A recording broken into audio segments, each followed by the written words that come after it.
Hello friends, welcome to my YouTube channel. So friends, जैसा कि आप सब जानते हैं कि आज से यूपीआई को लेकर बदल गए ये नियम। सो आइए जानते हैं यूपीआई के बारे में। यूपीआई क्या है, कैसे है, यूपीआई को किस देश ने बनाया है। सो आइए थोड़ा सी ब्रीफ में उसकी जानकारी ले लेते हैं। मुझे ये लगा कि आपको ये बताना जरूरी है क्योंकि मेरे जो लिसनर्स है, मुझे अपने सर्वे से पता चलता है कि मेरे लिसनर्स जो है वो 18 से 35 वर्ष के बीच के लोग मेरी बातों को सुनते हैं।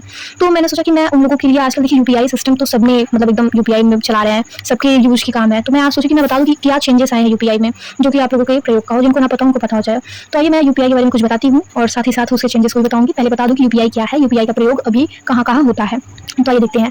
जी हाँ साथियों, UPI unified payments interface Bharat का एक डिजिटल पेमेंट सिस्टम है जो अब 8 देशों में इस्तेमाल किया जा रहा है। जी हाँ साथियों, यूपीआई सिस्टम जो है वो भारत द्वारा निर्मित है। ये देश है Bhutan, Mauritius, Nepal, Singapore, Sri Lanka, France, Trinidad और टोबैको और यूएई जैसे देशों में यूपीआई का प्रयोग किया जा रहा है। यूपीआई को भारतीय राष्ट्रीय भुगतान निगम एनपीसीआई ने विकसित किया है। यूपीआई एक बहुत ही प्रचलित और सुरक्षित भुगतान प्रणाली है।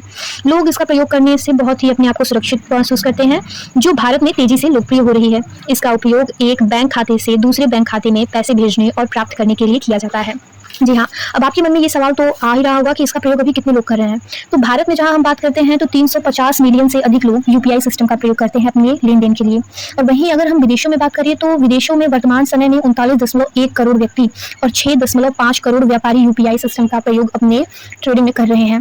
तो साथियों, अब आइए बताते हैं कि क्या बदलाव हुए हैं यूपीआई सिस्टम को लेकर।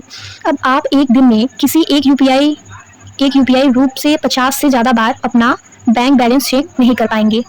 ऑटो पे जैसे ईएमआई सब्सक्रिप्शन या बिल पेमेंट अब दिन में किसी भी समय नहीं बल्कि तय समय स्लॉट्स में होंगे। ये पेमेंट सुबह 10 बजे से दोपहर 1 बजे और शाम 5 बजे से साढ़े 9 बजे में प्रोसेस होंगे। अगर कोई पेमेंट अटक जाता है तो आप उसका स्टेटस सिर्फ 3 बार चेक कर सकते हैं, वो भी हर बार 90 सेकंड के गैप के साथ। जी हाँ साथियों, ये नहीं कि आप कभी भी चेक कर सकते हो, आपको 90 सेकंड तक वेट करना होगा।